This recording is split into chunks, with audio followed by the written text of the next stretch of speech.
plus en profondeur pour les grandes personnes. Gloire à Jésus. Amen. Dis avec moi Amen fort. Amen. Dis encore Amen fort. Amen. Le vendredi passé, nous avons eu une petite veillée, une mini-veillée sur le groupe Telegram. Et nous avons parlé de la sorcellerie, des œuvres de la sorcellerie. Et nous avons aussi parlé des envoûtements. Alléluia. Et dans la différentes catégories des envoûtements, on a parlé des envoûtements qui se font par la nourriture. On va revenir un peu sur ça. Dans les envoûtements qui sont faits à base de la nourriture, je vais essayer d'expliquer un peu plus en profondeur. Écoute-moi. La nourriture est spirituelle. Dis avec moi, la nourriture est spirituelle. La nourriture est spirituelle. Dis encore, la nourriture est spirituelle. La nourriture est spirituelle. C'est la raison pour laquelle, pour initier une personne, c'est pas la nourriture qu'on passe généralement. Parce que la nourriture est spirituelle. Dieu dit à Dieu dit à Adam, ne mange pas de ce arbre, sinon tu mourras. Et Jésus dit plus tard, il dit que vos esprits ne s'alourdissent par les essais de manger et de boire. Pourquoi est-ce que ton esprit va devenir lourd? Parce que tu as mangé ou bien tu as bu. Parce que la nourriture est spirituelle. Chaque nourriture que tu mets dans ta bouche a une capacité spirituelle. Il y a des aliments qui ne sont pas simples. Il y a des viandes qui ne sont pas simples. Parmi les viandes qui ne sont pas simples, et même parmi les animaux en général qui ne sont pas simples, le premier animal qui n'est pas du tout simple, c'est le porc. Dis avec moi le porc. Le porc. Alléluia. Amen. Le porc n'est pas un animal simple. Il y a des animaux qui sont spirituels et qui sont physiques, qui sont très très spirituels. Parmi ces animaux, le cochon, très spirituel. Le chien, il est très spirituel. Le chat est très spirituel. Le hibou, il est très spirituel. L'aigle est très spirituel. Il y a plusieurs animaux comme ça. L'un des animaux aussi les plus spirituels que je connaisse, et c'est cette catégorie d'animaux qui m'attaque généralement, c'est le crocodile. Alléluia. Dans la Bible, on l'appelle aussi le léviathan. Alléluia. Et le léviathan est un animal qui a la forme d'un crocodile ou qui a la forme d'un serpent géant. Amen. Il travaille dans les eaux. Le poisson aussi est un animal spirituel, notamment le dauphin. Le dauphin est un animal très spirituel. Et c'est la raison pour laquelle, parmi les peuples, le peuple juif, le Seigneur avait interdit qu'ils puissent manger ces types de viande-là. Il y a des animaux particuliers qui ne devaient pas manger. Même parmi les poissons, il y a des poissons qui ne devaient pas manger. Notamment des poissons qui n'ont pas des écailles sur eux. Et tu vas remarquer que le dauphin n'a pas d'écailles sur lui. Amen. Il ne devait pas manger le cochon parce que le cochon est un animal aussi très spirituel. Amen. L'animal spirituel qu'il devait manger, c'était, comment on appelle ça?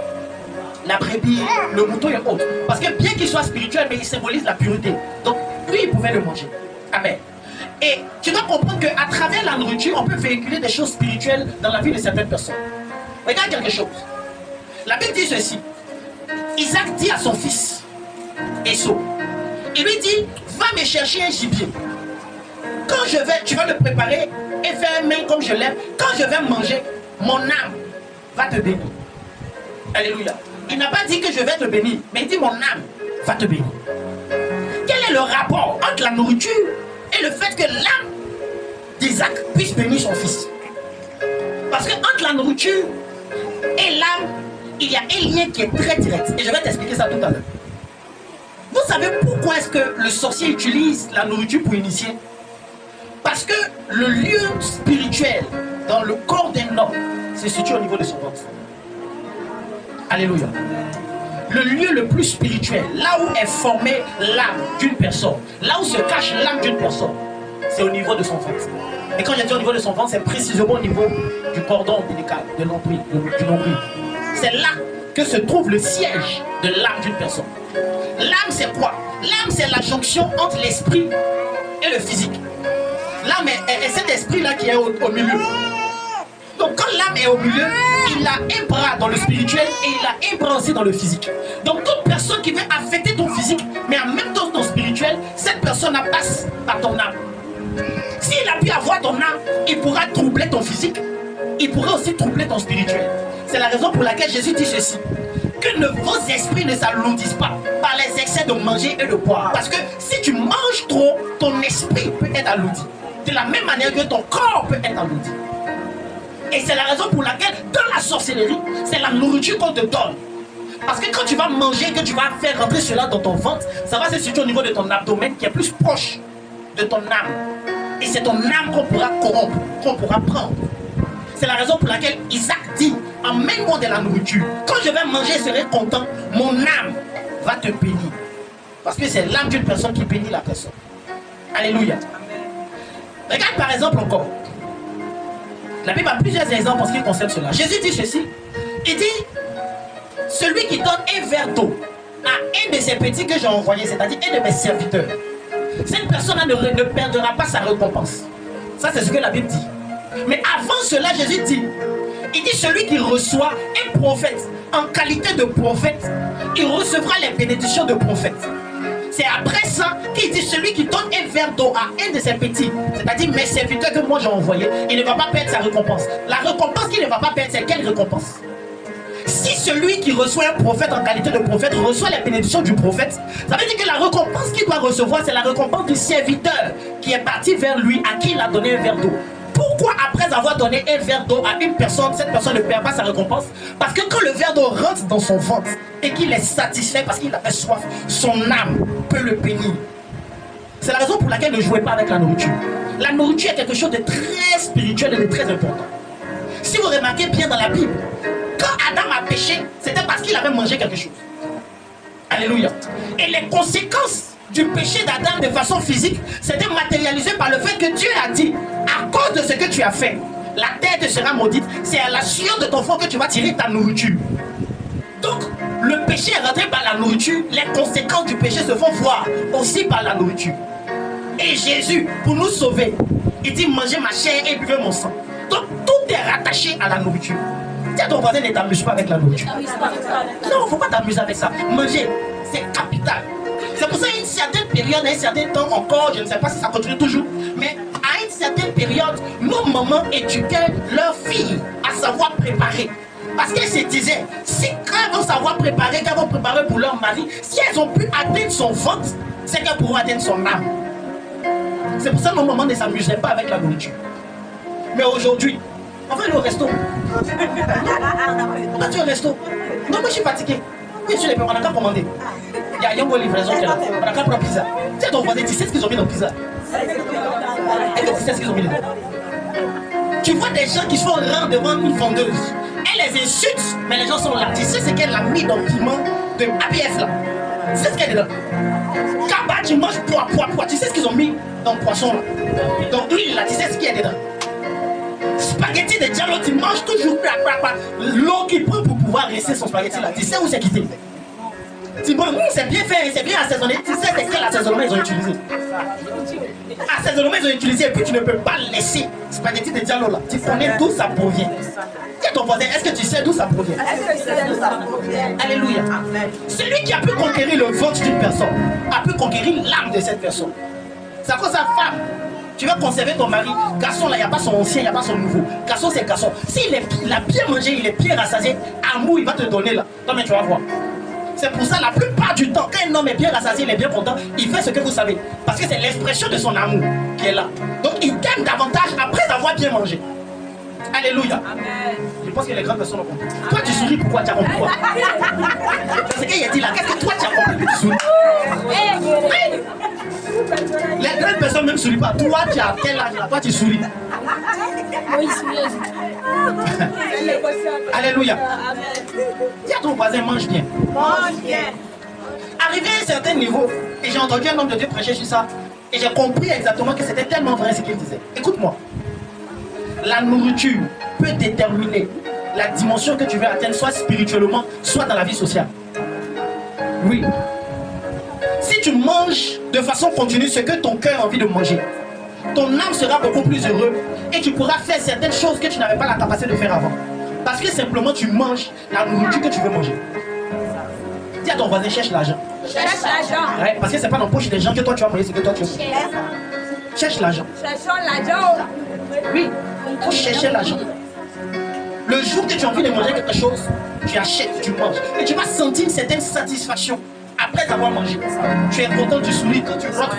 Puis tu l'écoutes, tu dis ouais, c'est la vie qui est là comme ça. Il n'y a rien d'autre derrière. D'abord ma grande, la nourriture. La nourriture qui réjouit le cœur, vraiment. Alléluia. Au-delà de satisfaire ton âme, la nourriture est une alliance. Il y a certains peuples, il y a certaines tribus qui, après avoir fait une alliance, cela se scelle par la nourriture. C'est la raison pour laquelle dans la sorcellerie, quand des personnes initient une personne à la sorcellerie, la personne ne mange pas seule. Tu manges toujours avec un groupe de personnes. Vous êtes ensemble et puis vous mangez. Parce que le fait de manger ensemble crée une alliance entre vous. Et c'est en ce moment qu'on vous appelle une confrérie. êtes devenus des frères dans la sorcellerie. Parce que vous avez mangé ensemble. Alléluia. Il y a des pactes que tu finis que tu scelles en mangeant avec une personne. Parce que le fait de manger n'est pas quelque chose de simple. Quand tu invites une personne à manger, c'est parce que tu estimes que la personne a un certain niveau de confiance. Donc tu peux inviter cette personne à manger à la même table que toi. Quand le roi décidait que telle personne désormais mangera à ma table, c'est parce qu'il fait une alliance avec cette personne pour que cette personne devienne comme la famille royale. Sinon, n'importe qui ne mange pas avec n'importe qui. Tu vas te rendre compte qu'il y a certains peuples qui ont l'habitude de manger entre eux. Et c'est la raison pour laquelle, de la vie sociale, tu les vois, ils sont unis. Par exemple, quand tu prends les autres de nos frères musulmans, ils mangent toujours ensemble. Ils s'asseyent, ils te posent la nourriture comme ça. On appelle ça le dagaba. On te pose ça comme ça. Papa, maman, enfant, neveu, nièce, tout le monde est autour. Et puis chacun mange ensemble. Et on mange du plus grand au plus petit. C'est-à-dire le grand mange, le plus petit mange, et ainsi de suite. C'est la raison pour laquelle, chez eux, quand il y a une opportunité, ils appellent leur frère. Quand il y a quelque chose, leur frère est au courant d'abord. Il faut que ça se passe entre eux d'abord. Parce qu'il y a une alliance entre eux. Dis à ton frère, apprenons à manger ensemble. Apprenons à manger ensemble. C'est important. De temps en temps, après la prière, ayons des temps de... C'est pour ça à l'église, on initie souvent des temps d'agapé, où on mange ensemble. Ça crée des liens. Et Jésus disait à ses disciples que je tenais vraiment à manger cette Pâque avec vous. Jésus qui était le Dieu des dieux, le Tout-Puissant, décidait de manger avec les disciples. Pourquoi? Parce qu'il voulait créer un lien avec eux. Alléluia. Une personne qui a l'habitude de manger avec une autre personne, sans le savoir, tu es en train de tisser un lien avec cette personne. C'est pour cela, on vous conseille les femmes, même si ton mari est venu tard et que il a fini, toi tu as fini de manger, pendant qu'il mange, on te demande de rester à côté de lui. De le regarder manger, de parler avec lui. Pourquoi? Parce que ça solidifie les liens. Toutes ces différentes choses, aujourd'hui, on n'enseigne plus ça. Parce que nos mamans sont devenues trop vieilles, nos jeunes sœurs sont devenues trop jeunes, et leurs enfants sont perdus. Alléluia. Donc, il n'y a plus de base. Aujourd'hui, c'est l'ère de l'émancipation. Non, bah, tu travailles, je travaille, pourquoi c'est moi qui vais faire la cuisine pour toi? Aujourd'hui, je cuisine, demain, c'est toi qui cuisines. Alléluia. C'est ça, non, Myriam? C'est de ça qu'il est parlé. Et demain, lorsqu'il y a des problèmes dans le foyer, on vient pleurer. Non, papa, c'est lui qui a fait ça. Non, papa, c'est ceci, c'est cela. C'est ça aussi, non? Alléluia. Et généralement, quand ça se passe comme ça, avec tout ce que les gens vont dire autour, les personnes du même type, tout le monde va te conseiller. Non, laisse, mais toi, si tu subis ton copain. À part. Alléluia. Dis encore la nourriture. La nourriture. Dis encore la nourriture. La nourriture. Il n'y a rien de plus important comme la nourriture sur la terre. Non, non, non, non. C'est-à-dire, parmi les critères de bonheur, la nourriture est en tête. Et ça, je le dis en assumant. Tu vas me dire l'argent, mais ton argent là, c'est pourquoi? C'est pas pour manger. C'est ça.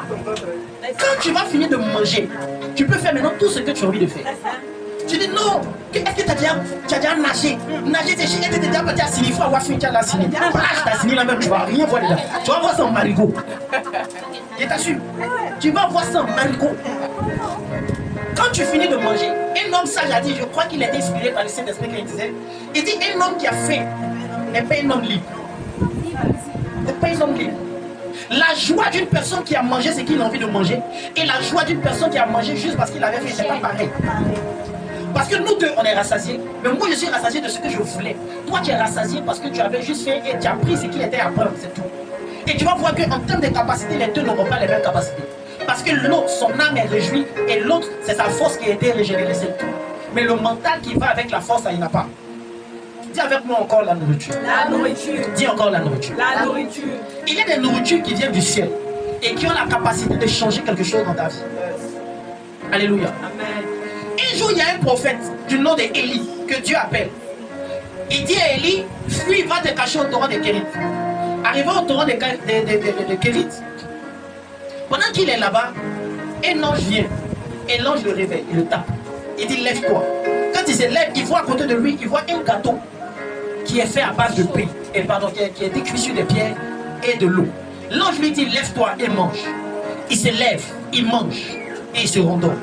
Quelques temps après encore, l'ange vient, il le réveille. Il lui dit, tiens, mange, car le chemin que tu dois parcourir est long. Ça fait combien de fois il a mangé? 2 fois.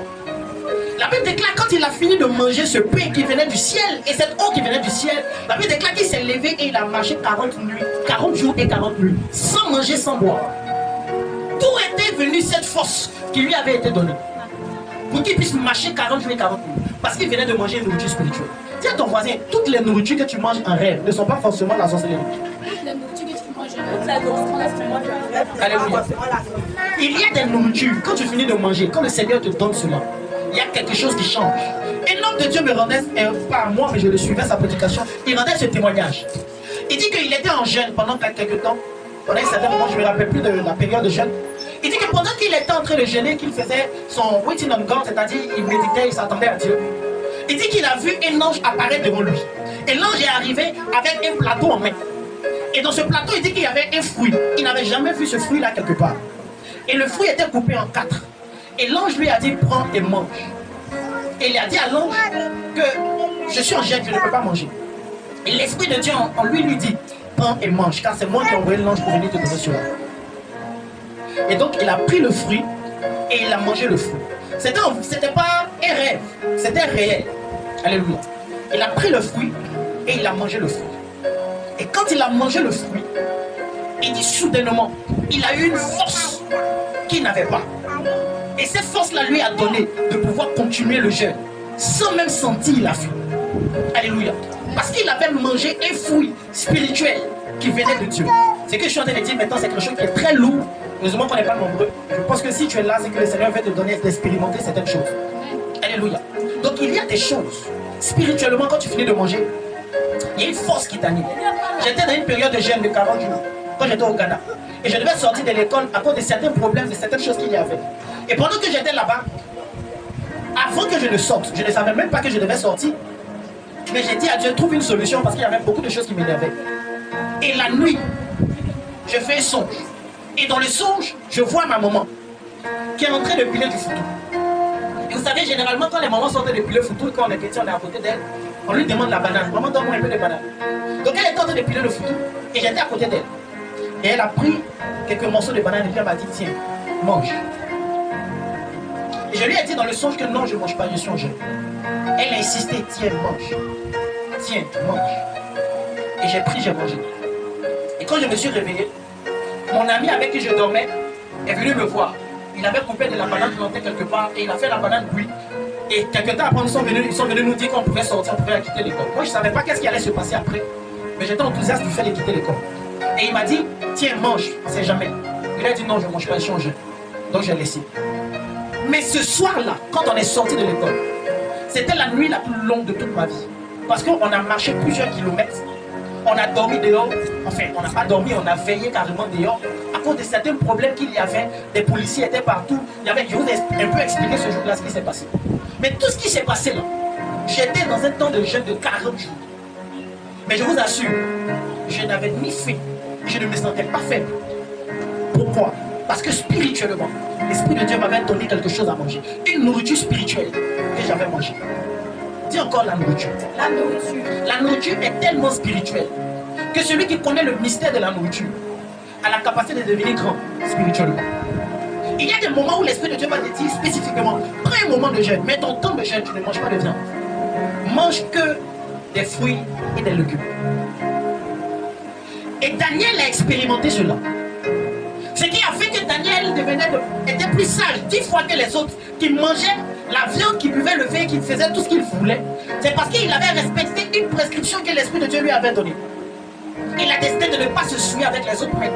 Mais sous inspiration, ils ont mangé des légumes et des fruits. Et la Bible déclare qu'ils étaient devenus plus intelligents, 10 fois plus intelligents que les autres. D'où est-ce que cela leur venait? Ça venait de l'Esprit de Dieu, mais par l'intermédiaire des fruits et des légumes qu'ils mangeaient. Il y a parfois des inspirations que l'Esprit de Dieu peut te donner pour te dire, mange uniquement que telle chose pendant une période. Et tu vas voir que quand tu vas sortir de là, il y a des choses que tu n'avais pas la capacité de faire avant, que tu auras cette capacité de faire maintenant. Parce que tu auras mangé ce que l'Esprit de Dieu t'a demandé de manger. Et tu te seras privé de ce que le Saint-Esprit t'a demandé de te priver. Alléluia. Il y a des nourritures qui sont bannies pour certaines personnes. Diminue le son. Il y a des nourritures qui sont bannies par certaines personnes que le Seigneur va te demander à toi de manger. Par exemple, moi, quand je ne veux pas de manger, je ne veux pas de boire et de manger en même temps. Par exemple, à moi personnellement, le Saint-Esprit m'a dit, tu ne boiras pas de vin. Ça, c'est ma prescription personnelle. C'est pour moi. Il m'avait dit cela une fois par le biais d'une femme prophétesse qui était venue ici et qui a prophétisé sur moi. Elle m'a dit, ne bois pas de vin. Le Saint-Esprit me dit de te dire, ne bois pas de vin. Et j'avais pris cette résolution-là quelques temps après. Mais avant ça, j'étais chrétien, je prêchais, je buvais le vin. Chaque 1er décembre et 1er janvier, quand on se retrouve en famille, on a le vin, on achète du bon vin et on buvait. Le Seigneur ne me tenait pas à rigueur pour cela. Je venais, j'avais mon frère, pasteur qui était là, on buvait le vin. Mais arrivé à un certain moment, l'Esprit de Dieu m'a dit, toi particulièrement, ne bois pas de vin. Prive-toi de cela. Et il y a quelques temps encore, pas si longtemps que ça, où je faisais un songe. Et mon père spirituel me demandait dans le songe, il dit, quel est ton rapport entre toi et le vin? Et je lui répondais, le Seigneur m'a dit de m'abstenir de vin.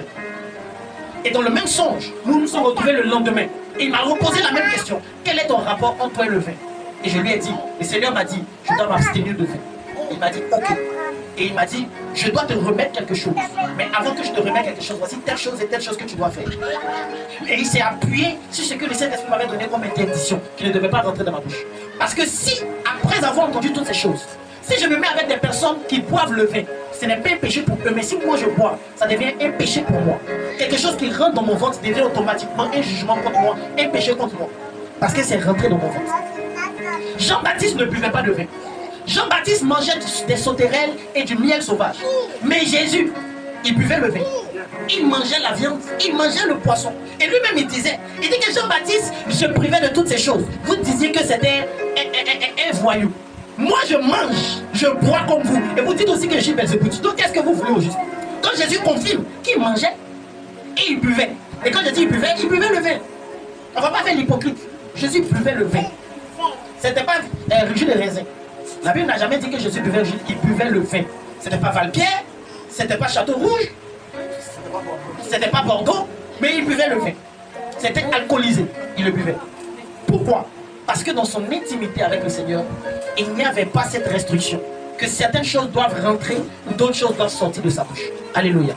Donc tout ce que tu manges, tout ce que tu mets dans ta bouche, à une dimension spirituelle, peut te donner de pouvoir atteindre un niveau ou bien peut t'arracher quelque chose. Dernièrement, il y a une des chantes qui était là, qui n'est plus maintenant, qui m'a expliqué un songe qu'elle a eu. Elle disait que dans le songe, il y avait une de ses nièces, enfin, une des nièces de sa soeur, la belle-sœur de sa soeur, qui avait préparé dans le songe. Et puis elle lui a donné, elle lui a dit, il faut manger. Et puis bon, elle ne voulait pas manger. Mais elle a insisté. Elle dit, non, il faut manger, c'est rien, mange. Et puis elle a pris, c'était du poulet, elle a pris le poulet, elle a mangé. Et quand elle a mangé le poulet, soudainement dans le songe, elle a commencé à se sentir bizarre. Elle a commencé à être étourdie, elle avait la nausée, tout ça, puis elle s'est réveillée comme ça. Et depuis lors, elle n'arrivait plus à prier. Quand elle essaie de se réveiller pour prier, elle a sommeil, elle est fatiguée. La lourdeur a commencé à la prendre. Elle ne comprenait pas. Et ça fait une semaine, 2 semaines, 3 semaines, 1 mois, elle était comme ça, elle ne priait plus. Et elle m'a appelé pour me dire, ah papa, je ne comprends pas. C'est bizarre, je n'arrive plus à prier. Elle dit, ah bon, ça fait combien de temps? Non, ça fait plusieurs temps maintenant. J'ai dit, ok, on va prier pour ça. On a prié, mais c'était toujours pareil. Jusqu'à ce qu'elle me dise que me voici ce qui s'est passé avant que je n'arrête de prier. C'est pour cela, sois vigilant dans tout ce que tu vois, en rêve ou dans les choses qui sont autour de toi. Elle dit, j'ai remarqué que avant que cela ne puisse m'arriver, j'ai eu un songe. Et dans le songe, on m'avait donné de la nourriture à manger. À la vérité, la nourriture qu'elle mangeait était un envoûtement pour ensommeiller son esprit. Elle dit que c'est après avoir mangé cette nourriture qu'elle n'arrivait plus à prier. Et ce jour-là, je lui ai dit, prends de l'eau. Elle a pris une bouteille d'eau au téléphone. J'ai prié sur la bouteille d'eau et puis je lui ai dit, bois. Donc elle a pris l'eau, elle a bu. Et puis j'ai prié pour elle, j'ai laissé. 2 minutes plus tard, elle me rappelle. Elle dit, ah papa, quand j'ai fini de boire l'eau, je ne sais pas pourquoi, mais j'ai commencé à vomir. J'ai vomi pendant mes 2 minutes. Il dit, le Seigneur vient de te donner la délivrance. Parce que ce qui était rentré en toi t'avait empêché d'avoir une vie de prière.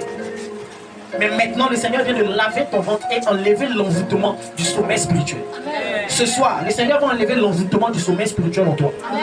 Toutes sortes d'envoûtements que l'ennemi a eu à mettre en toi et qui t'empêchent de pouvoir atteindre un certain niveau, mais qui a eu la capacité de voler quelque chose en toi. Le Seigneur va enlever cela maintenant. Certaines personnes ont été envoûtées par la nourriture que vous avez mangée. D'autres, c'est physiquement, d'autres, c'est un rêve. Mais peu importe la méthode. le Seigneur va retirer cela. Si on t'a donné la sorcellerie, que ce soit de façon consciente ou consciente, après avoir pris la Sainte Seine que nous allons prendre tout à l'heure, le Seigneur va retirer cela en toi et il va mettre une délivrance totale dans ta vie dans le nom de Jésus. Dis avec moi la nourriture spirituelle. La nourriture spirituelle. Et encore la nourriture spirituelle. La nourriture spirituelle. Alléluia.